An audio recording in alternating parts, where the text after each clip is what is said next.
Okay. We're live. You're sounding good on my end. That's really good. That's good.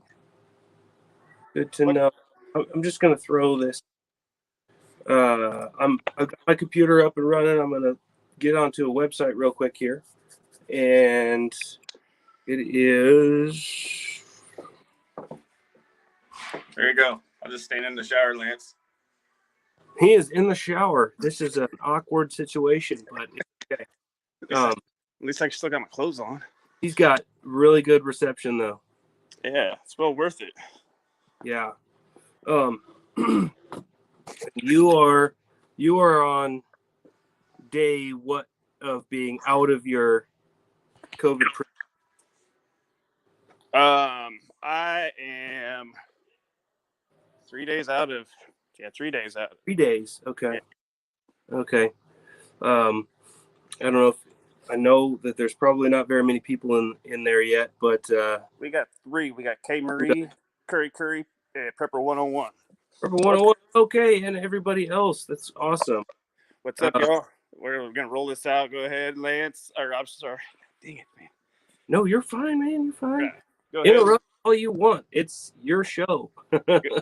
Go ahead and roll into our little scenario here, and I'm going to wander out of the store here and my wife will call me when she's done. Okay. Ooh, not found. That's not good. So we were going to talk about a jungle survival expedition, but we're going to cut it. We're going to cut that and save it for another one, and that way we do dig deep into that story, and I can. He's obviously doing some shopping. He's doing some home remodeling, and things got him tied up a little bit, but that's okay. And I'm on the upswing of some kind of a virus. I don't know what it is. It was probably COVID. I don't give a crap.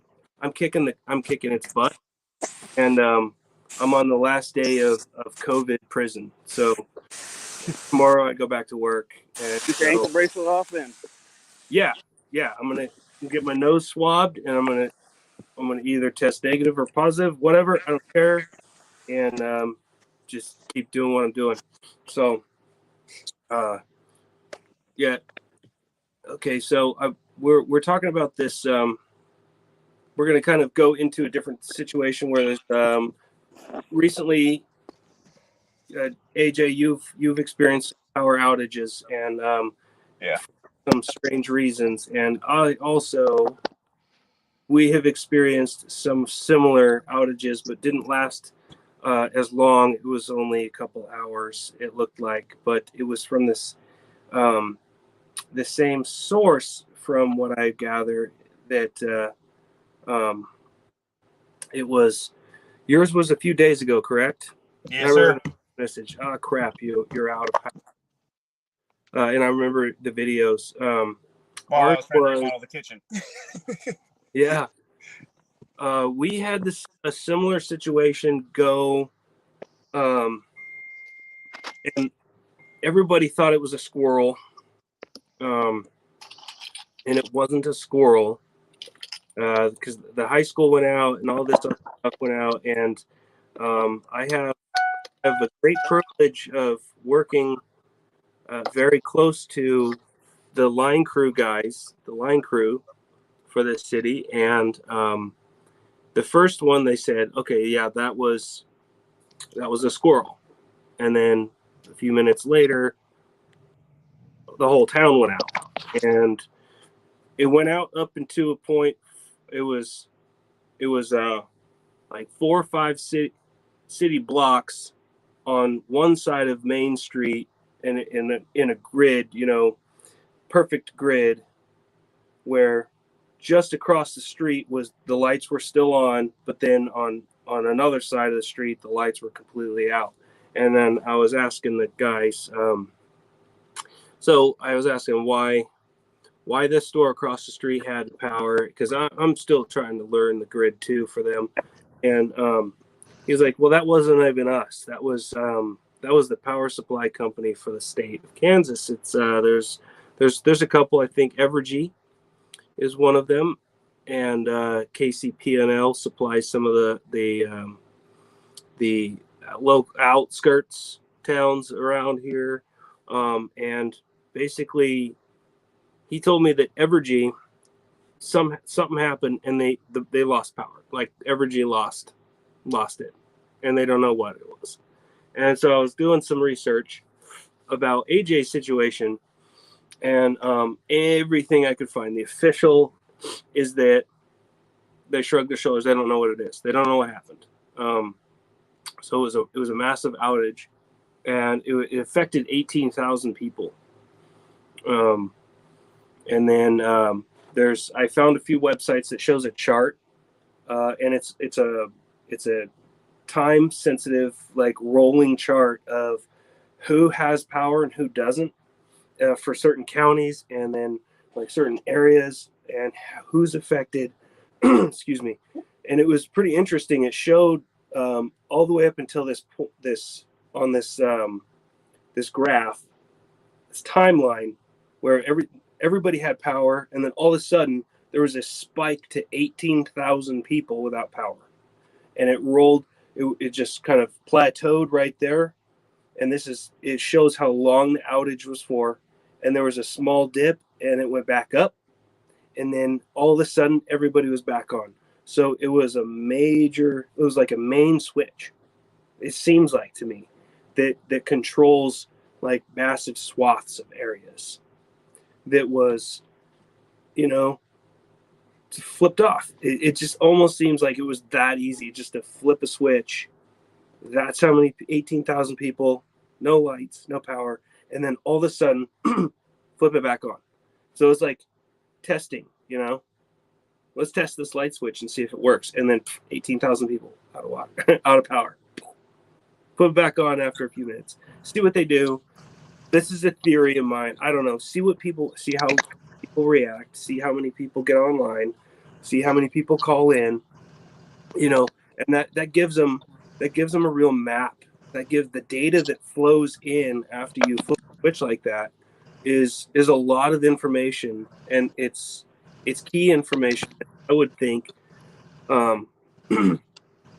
someone who wants to test the system and test the people's reaction is important for stuff like that, especially when it comes to the power grid, because that power and water supply is the it's one of the most kind of like overlooked thing for general society. They don't even think about it. They don't even know what goes into it. Just like a lot of people, millennials, new age kids, they don't know where food actually comes from. This is sad. It's true, but it's sad. Right. They don't know what goes into it. So when you turn the light switch on, they just automatically think the light comes on. With what happened last year in Texas, they are doing tests to the grid infrastructure to see if it's still vulnerable, and all studies show that all the grid is still extremely vulnerable to cold in Texas. Right. Especially with the fans. The fans weren't equipped to deal with temperatures that cold. Fans suck anyway. They don't even produce very much energy. They're inefficient. Solar panels, it's not gonna work when it's overcast, and anyway. So what are you gonna do? You gotta have a backup for your backup kind of, if you're running those kind of things. That's, if you're running solar power or wind energy, then you need to have, in my opinion, a generator to, kind of, so you can for sure have power either way on that type of stuff, and that's, just like the situation I was in. It was, it was super weird why the power went off, and then talking to you after you had looked into stuff, it was even weirder because they literally put it out to the public that they had no clue what happened or why it happened. And first thing, like you said, what people are going to do with your switch theory, first thing I did was, I know that our power sucks around here. So what's that? Did you make a phone call? No, I went and grabbed the lantern, the headlights, got lights on. And typically when I lose power out there, it's a while because of where I live at. So I went ahead and was just getting all the things going that I normally would, and plus I was trying to work on my kitchen. And so I had to, get some power to be able to work on, finish doing some work. But That's right. That's right. yeah, so, but it is funny because, like, normally, yeah, I would call in or whatever, but I was busy, so I just got right to trying to finish doing my chore. If it would have, that would have been the end of the power grid forever. I wouldn't have known it that day because I had stuff to do. Now I went outside, and used my phone, so obviously my phone was working, and I could see down into my dad's house, and I couldn't see his light, so I knew he was out of power too. But right, yeah, I would say in my opinion, most people, that's the first thing they do is they call it in because you want to know what it is. I know if my wife was there, she would have called it in for sure. And that information, when the phone rings and you tell them you have a problem, and that data is soaked up by so many people, or by this. We have it for the city too, because if there's an outage, if there's a water main break, or if there's an outage, we have an automated system that if you can, as many people can flood that system as possible. Because prior to that, they used to have phone lines where you'd call, someone would answer the phone, say, okay, give me your name, your address, and when it happened. So we're collecting that data. That way we know this area, where we can start, where we can stop, with how many people are affected, or where maybe even pinpoint the line that's affected. So when it comes to water leaks and things like that, it's very similar. People call in and we triangulate that location. There's an address, that's really easy. You got an address, you got water coming out of the ground. We can get within 100 feet or just right on it because it's just obvious.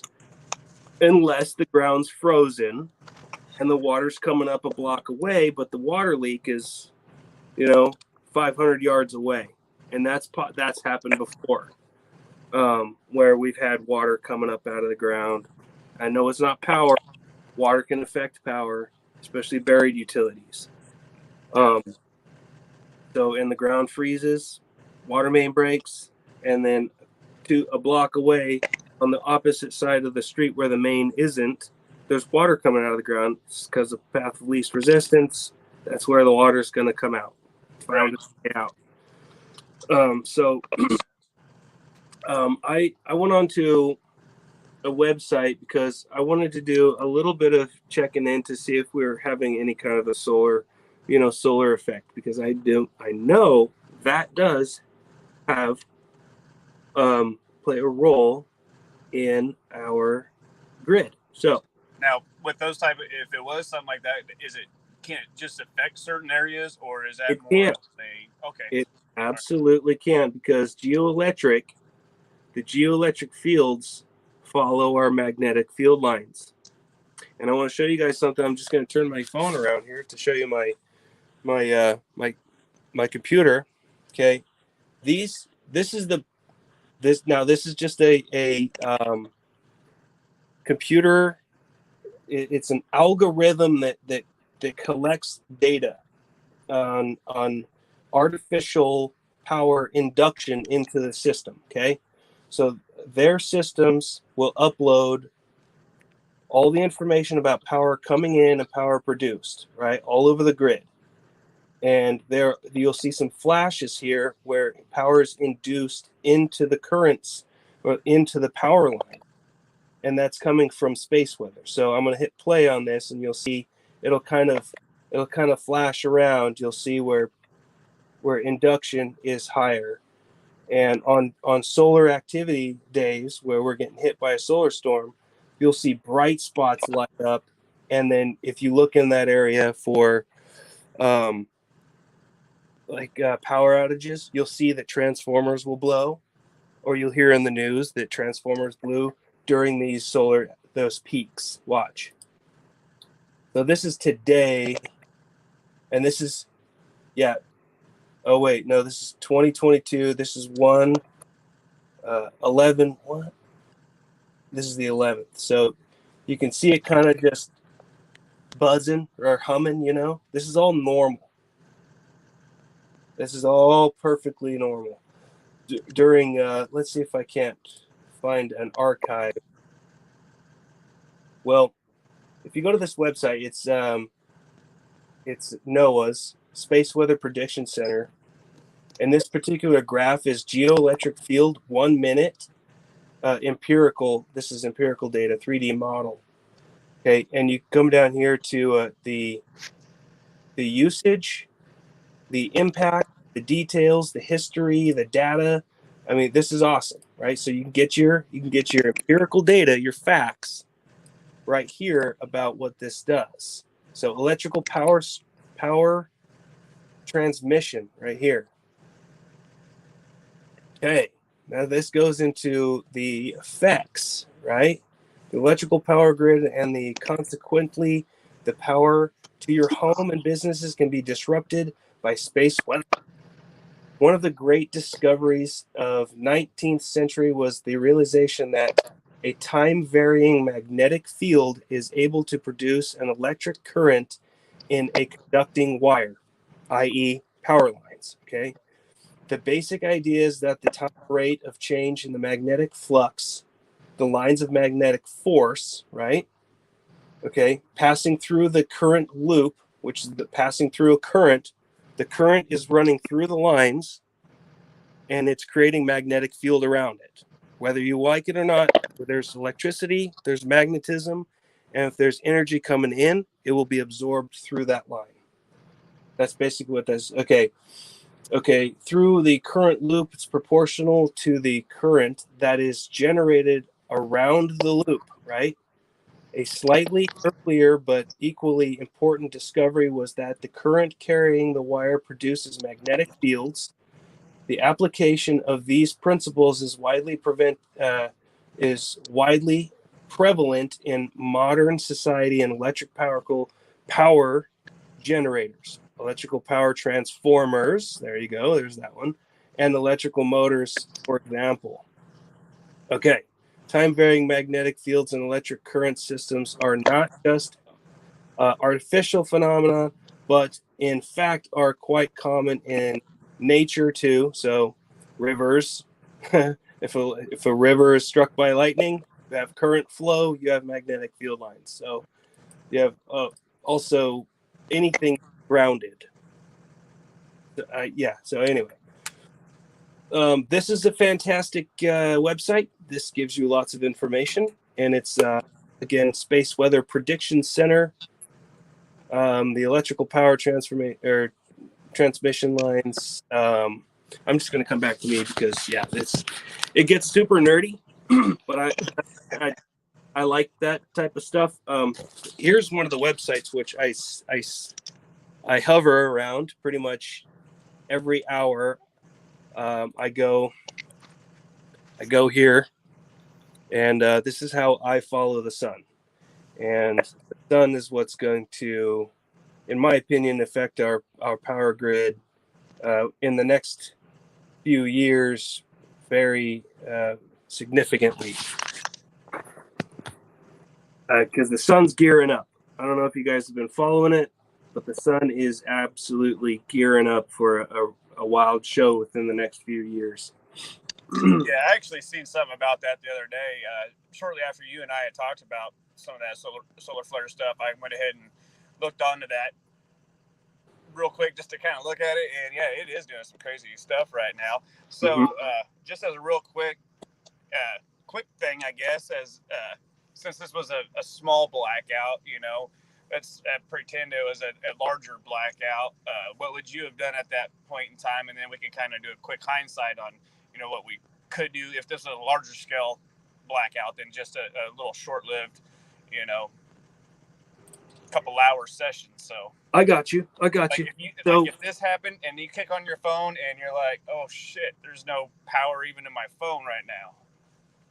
yeah, when phone power. My phone I mean, yeah, like battery. It's just grid down. It just happened. We're gonna do not a real scenario this time like normal because this was such a small my phone's out. If my phone, it's like I'm sitting at like 50 something percent battery life, and all of a sudden it just glitches out, and then I'm gonna ask my wife if hers is out. Okay, we have some situation where it's gonna get ugly really really fast because if those chips are out, we're gonna at the time that those chips go out, you're probably also going to be seeing aurora borealis in the sky or a nuke. So you either see a bright flash of light and then all the chips get fried because that's an EMP, my friend. Or you're either going to see auroras during the day. If you ever see that, I hope you have a Faraday cage and I hope all your electronics are shoved in there. Nope. Yeah, I heard there's alternatives to like quick ones. I think throw it in a microwave, but you gotta unplug it from the wall. I think a microwave is a Faraday cage, I believe. Could be proven wrong. It could be wrong, but if that's all you got, unplug that thing and then throw your stuff in there and shut it because the energy flows around the outside of the box, and the microwave is to contain all the energy inside of it, so you don't have radiation. That makes sense. So that's what if you have an old one or whatever, that's you. I think you have a Faraday on your hands, just sitting around. Anyway, better get your ass home. When we had the minor power outage, we were at my wife and I. We were at our first doctor's appointment for her, pregnancy. And we were just getting the scheduling the next appointment, and the power just it was eerie. It was interesting, no, because half the town went out, and it was that powering down sound that you heard. That was, oh, this is crazy. That's crazy. It's funny how people get that feeling. Yeah, it's like everything gets really quiet, super quiet, and then it's an eerie quiet. So I did what you do, and I immediately went for like of candles and a lantern, and okay. And the other thing was that my phone did still work at this particular time, but I was able to text the line gang and say, "Hey, what's up?" And I'm in a privileged position where I can actually do that because I know him, and he's like, "Oh no, it's not a big deal. It was a squirrel." And then comes back and he's like, "Actually, Evergy just lost it. We don't know why." But the power plant, we fired up the power plant, and they were able to get the city back on. So, like you, I went to the candles, and I tried to, make the kids comfortable. No panic. There's, just did it out, and we'll see what happens tomorrow. Because we're not used to it. I've never been in a prolonged power outage situation, so I think we would definitely be okay. We'd make the best of it. I'm not gonna preach about having a bunch of alternative power sources because honestly, I don't. I have candles. I have abilities to make fires, and if it's cold, I think Rip Curl had a really cool DIY, and I've made this a little space heater out of candles before with terracotta pots. Stack them up.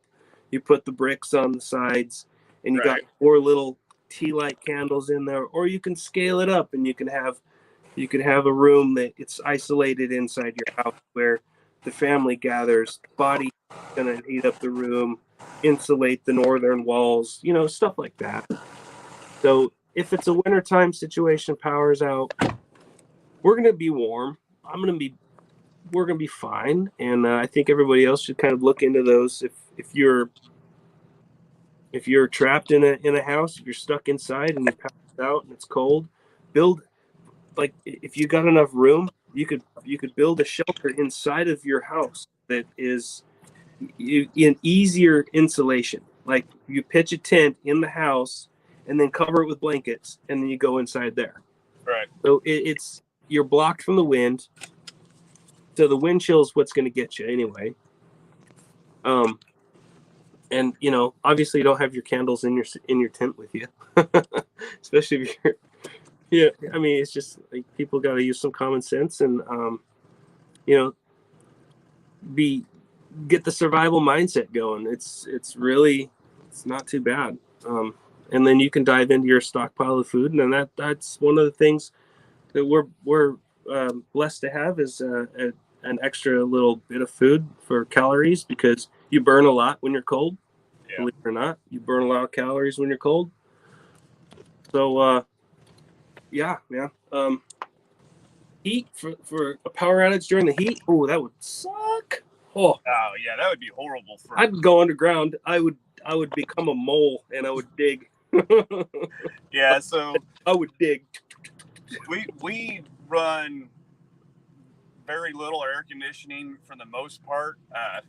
If my wife had her way, it'd probably be zero air conditioning. I got to kind of a little bit of a sissy when it comes to that, so I like some air conditioning, but I think we can manage pretty good without it, just by the way she regulates the temperature, opening the windows throughout the evening, and kind of getting the airflow through the house real good, and then we shut them before it gets too hot, and then shut your curtains all up, black it out real good. So yeah, all that stuff. Hey, I just wanted to say what's up, Rip Curl.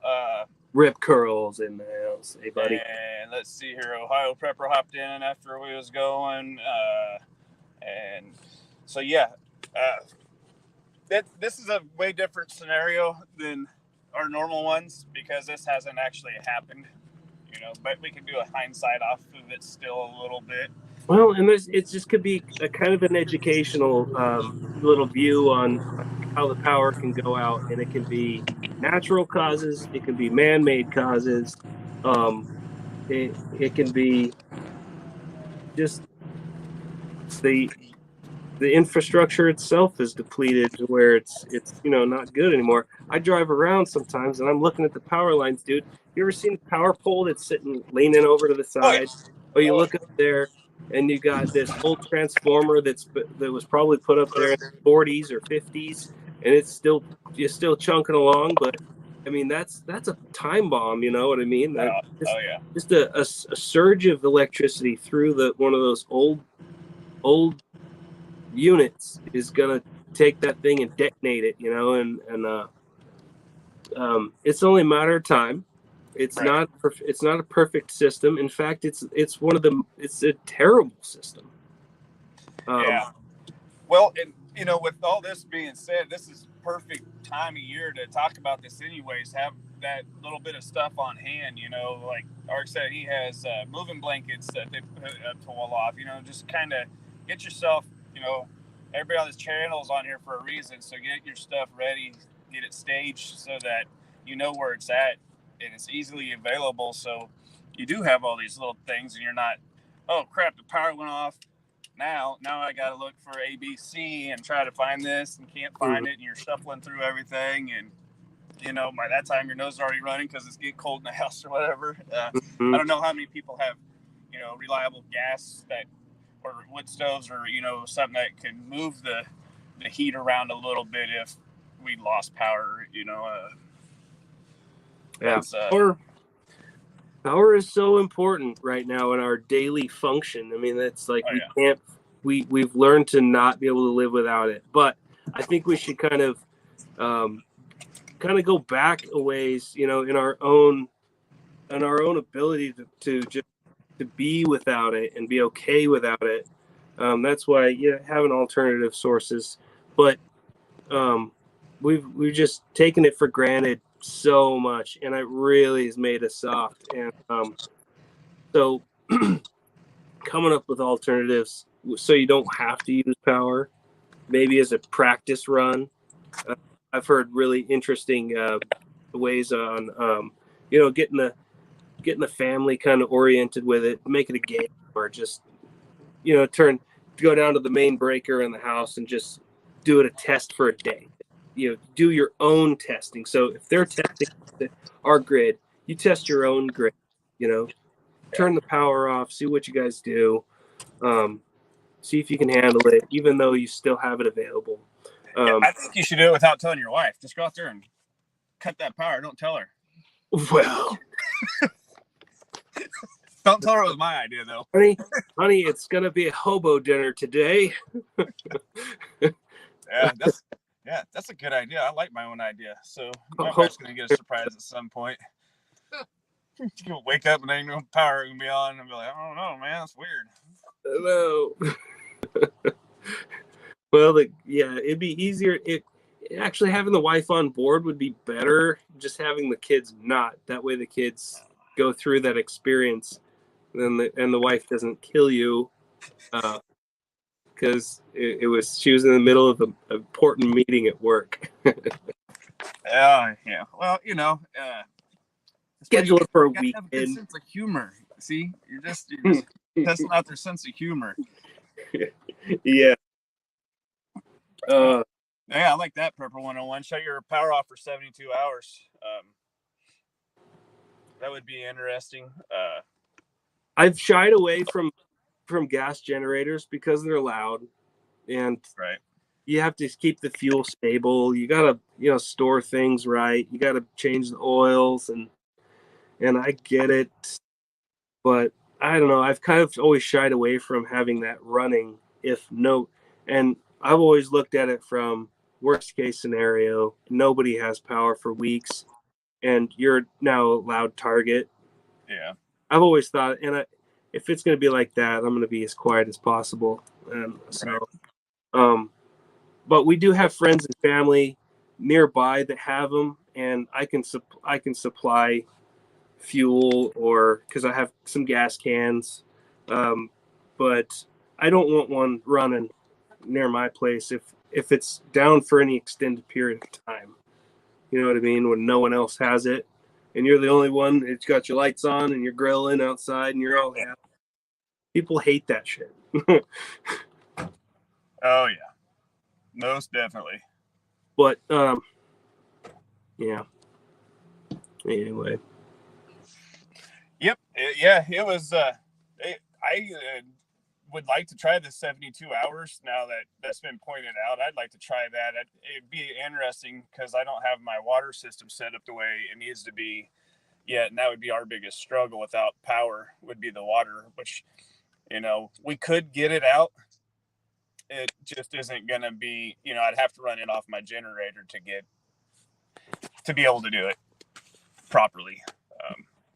Yeah, I don't have a backup yet. I've got, so it had the old hand pump well. I took it apart and pulled all the pipe out, which I had a horrible experience. It all fell down the hole, so I had to fish it out, and it was a nightmare.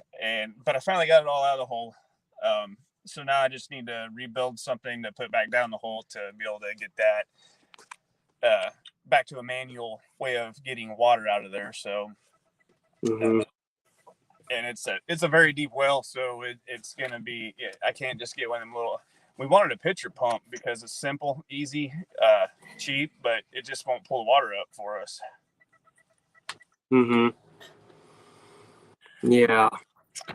We're kind of getting sidetracked from the electrical there, but that's what we do, is get sidetracked once in a while. Okay, that's okay. Having that makes me want to research basic electronics and electrical engineering type of stuff. That way I can get things rolling in a pinch. I started to play around with some stuff, and I really want to get back into it. But it's going to require some serious classroom based education for me to learn some of the alternator type I think it was reuse of an alternator, maybe the headwater from a stream or something down, all kinds of stuff. It can turn a turbine or, just wire up something that can create some power. I think Art did a video on that or something where he was talking about it on a live or something. Yeah. Heck, you could probably pick his brain on it though.